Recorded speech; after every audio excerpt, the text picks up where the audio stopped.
ಬೇಕ್ರಿ ರಘುವರು ಹಾಗೂ ಯಶಸ್ವಿನಿ ಗೌಡರು ಇಬ್ಬರು ಕೋರ್ಟಲ್ಲಿ ವಾಲಂಟರಿ ಸರೆಂಡರ್ ಆಗಿ ನಾವು ಬಿಲ್ ಅಪ್ಲಿಕೇಶನ್ ಹಾಕಿದ್ವಿ. ನಮ್ಮ ವಾದ ವಿವಾದ ಎಲ್ಲ ಕೋರ್ಟ್ ನೋಡಿ ಜಾಮೀನು ಮಂಜೂರು ಮಾಡಿದ್ದಾರೆ. ಮುಂದಿಂದು ನೋಡೋಣ, ಇನ್ವೆಸ್ಟಿಗೇಷನ್ ನಡೀತಾ ಇದೆ, ಏನಾಗುತ್ತೆ ಅಂತೆಲ್ಲ ಸ್ಥಳದಲ್ಲಿ ರಘುವರು ಹೋಗಿದ್ರು ಅಂತ ಆರೋಪ ಮಾಡಿದ್ದಾರೆ. ಇರಲಿ, ಆವತ್ತಿನ ದಿನ ಬೇಕ್ರಿ ರಘುವರು ಅಲ್ಲಿ ಇರಲಿಲ್ಲ. CDR ಇದೆ, CDR ತೆಗ್ಸಂಗಿದ್ರೆ ತೆಗೆದು ಪ್ರೂವ್ ಮಾಡಲಿ. ಅದ್ರ ಬಗ್ಗೆ ಏನು ಹೇಳಬೇಕು ಅನ್ನೋದನ್ನು ಇನ್ವೆಸ್ಟಿಗೇಷನಲ್ಲಿ ಪೊಲೀಸ್ನವ್ರು ಏನು ಮಾಡಬೇಕು ಮಾಡ್ತಾರೆ.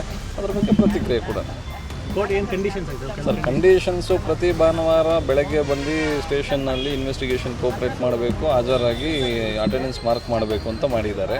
ಜೊತೆಗೆ ಯಾವುದೇ ರೀತಿ ನಟ ಪ್ರಥಮ್ ಅವ್ರನ್ನ ಭೇಟಿ ಮಾಡೋದಕ್ಕಾಗಲಿ ಮಾತಾಡೋದಕ್ಕಾಗಲಿ ಯಾವುದೇ ರೀತಿ ಇದು ಮಾಡಬಾರ್ದು ಅಂತ ಹೇಳಿದ್ದಾರೆ. ಜೊತೆಗೆ ಎಲ್ಲ ಡೇಟು ಪ್ರತಿ ಹಿಯರಿಂಗಿಗೂ ಬಂದು ಕೋರ್ಟಲ್ಲಿ ಹಾಜರಾಗಬೇಕು ಅಂತ ಈ ಕಂಡೀಷನ್ಸ್ ಹಾಕಿದ್ದಾರೆ. ವೆಂಕಟಾಚಲಪತಿ.